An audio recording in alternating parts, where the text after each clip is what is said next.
Hello student, welcome to my YouTube channel base of education Mantra. Student, आज की इस video में हम करने वाले हैं क्लास 9 की वर्कशीट नंबर 5 यानी कि कार्यपत्र नंबर 5, जो कि सामाजिक विज्ञान में इतिहास से संबंधित है। इतिहास की ये वर्कशीट नंबर 5 है, यानी कि इस चैप्टर में ये भाग 5 की है।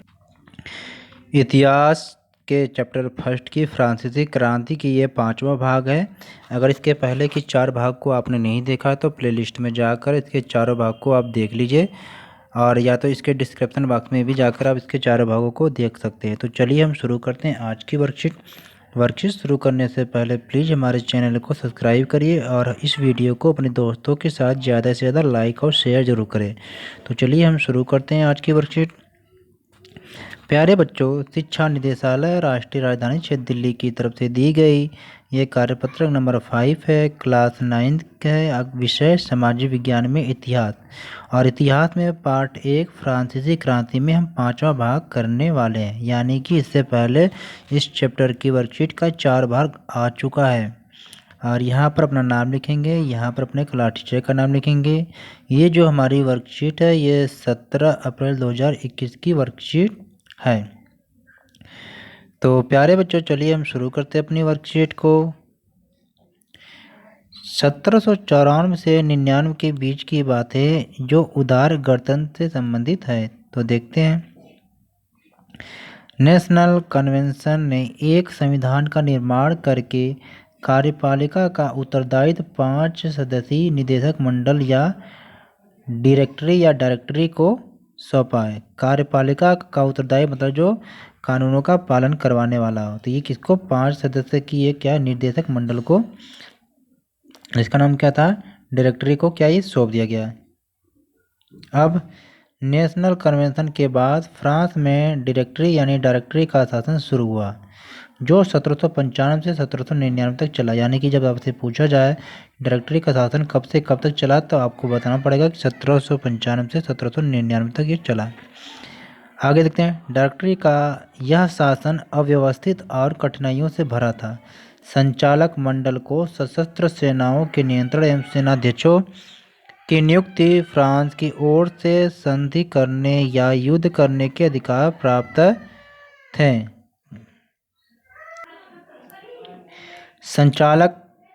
संचालक मंडल के सामने सबसे प्रमुख समस्या जो थी वो थी युद्ध की समस्या।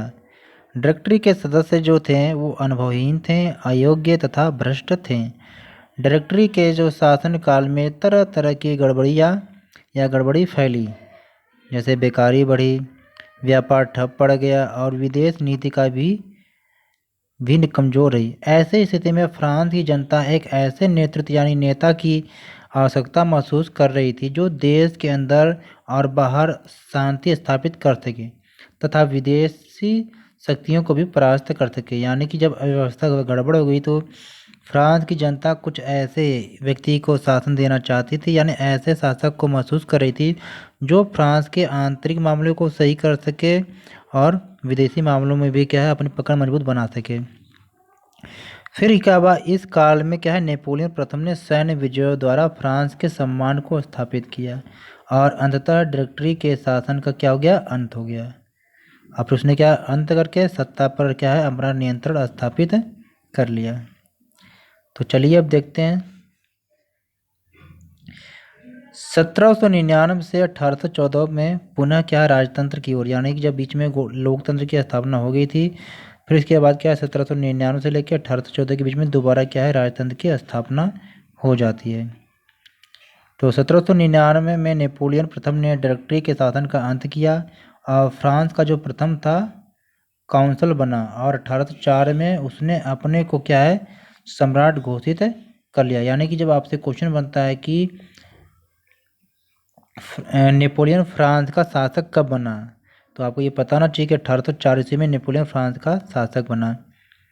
और इस तरह नेपोलियन ने साम्राज्यवादी शासन की शुरुआत की। नेपोलियन ने अपने विजयी अभियानों द्वारा यूरोप का राजनीतिक भूगोल बदल दिया, यानी कि ये अपने साम्राज्य का विस्तार करता जा रहा था। उसने 1812 में रूस पर आक्रमण किया, जहां सर्दी और वातावरण से उसकी सेना की बहुत क्षति हुई। यानी कि वहाँ पर क्या सर्दी हुई थी, सर्दी और वातावरण जो था उसकी सेना को क्या बहुत नुकसान पहुंचा है। यहीं से उसका क्या पतन शुरू हो गया, किसका, नेपोलियन का। 18 जून 1815 में क्या हुआ कि एक वाटरलू के युद्ध में नेपोलियन को क्या है अंतिम रूप से पराजय का सामना करना पड़ा। नेपोलियन को क्या है सेंट हेलेना में बंदी बना दिया गया और 1821 में उसकी मृत्यु हुई, किसकी, नेपोलियन की। मतलब यूरोप के अन्य देशों ने मिलकर क्या किया था कि 18 जून 1815 में क्या है एक वाटरलू का युद्ध हुआ था। इसमें क्या है नेपोलियन की पराजय हो गई थी और उसे क्या है सेंट हेलेना में बंदी बना दिया गया था और 1821 में क्या है उसकी मृत्यु हो गई थी। तो आप इसे भी जानें। फ्रांस की सिविल संहिता नेपोलियन प्रथम द्वारा 1804 में फ्रांस में लागू की गई। इसे क्या है नेपोलियन कोड भी कहते हैं। इस संहिता को बनाने में पुरातन एवं नवीन कानूनों का समन्वय किया गया। मतलब इसे बनाने के लिए नया और पुराने जो कानूनों को क्या है ध्यान रखा गया है। अब देखते हैं इसमें क्या क्या था, इस संहिता के द्वारा क्या क्या था। इसमें जन्म के जो आधार पर जो सबको जो दिए जाने वाला विशेषाधिकार था इसे क्या बंद कर दिया गया। ये अच्छी बात है कि भाई जन्म पे किसी को विशेष अधिकार देना नहीं चाहिए। इसके तहत धर्म की स्वतंत्रता प्रदान की गई तथा इसमें कहा गया कि सरकारी नौकरियां उनको ही मिल सकती है जिसके अंदर सबसे ज़्यादा योग्यता हो। ज्यूरी की सहायता से खुले में क्या मुकदमे सुनने की व्यवस्था की गई। अगला है कानूनों के समक्ष सबकी समानता के सिद्धांत को विधि संहिता में स्थान दिया गया। व्यक्तिगत संपत्ति के सिद्धांत को भी मान्यता दी गई और भूमि पर स्वामी के अधिकार को इतना कठोर बनाया गया जितना वह पहले कभी नहीं था। इसलिए छोटे किसान नेपोलियन के समर्थक बन गए।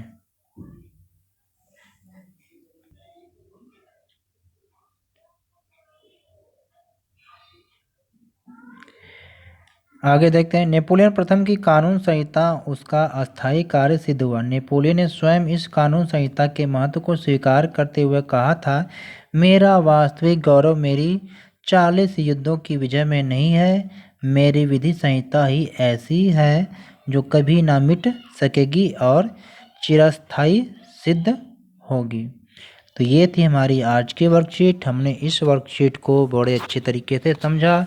चलिए अब दिए गए क्वेश्चन को हल करते हैं। तो चलिए पहले क्वेश्चन को देखते हैं। पहला क्वेश्चन था हमारा कि डायरेक्टरी के शासन में क्या क्या कठिनाइयाँ थीं। तो इसका जो राइट आंसर है डायरेक्टरी का यह शासन अव्यवस्थित और कठिनाइयों से भरा रहा। संचालक मंडल को सशस्त्र सेनाओं के नियंत्रण एवं सेनाध्यक्ष की नियुक्ति करनी थी। डायरेक्टरी के सदस्य अनुभवहीन, अयोग्य एवं भ्रष्ट थे। डायरेक्टरी के शासनकाल में तरह तरह की गड़बड़ी फैली, जैसे बेकारी बढ़ी, व्यापार ठप पड़ गया एवं विदेशी नीति भी कमजोर रही। सेकंड क्वेश्चन को देखते हैं। सेकंड क्वेश्चन है नेपोलियन प्रथम किस प्रकार शासन पर अपना नियंत्रण स्थापित करने में सफल रहा। तो 1799 में नेपोलियन प्रथम ने डायरेक्टरी के शासन का अंत किया और फ्रांस का प्रथम काउंसिल बना और 1804 में उसने अपने को सम्राट घोषित कर दिया और इस तरह नेपोलियन के साम्राज्यवादी शासन की शुरुआत की। चलते हैं थर्ड क्वेश्चन की तरफ। क्वेश्चन थर्ड हमारा है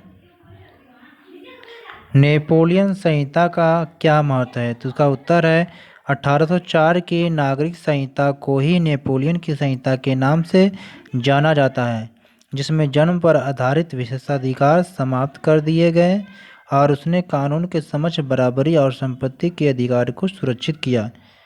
सेकेंड क्वेश्चन नंबर नेक्स्ट हमारा जो है नेक्स्ट एंड लास्ट, नेपोलियन संहिता में दिए गए किन कानूनों और प्रावधानों को आप भी अपने लिए महत्वपूर्ण मानते हैं और क्यों।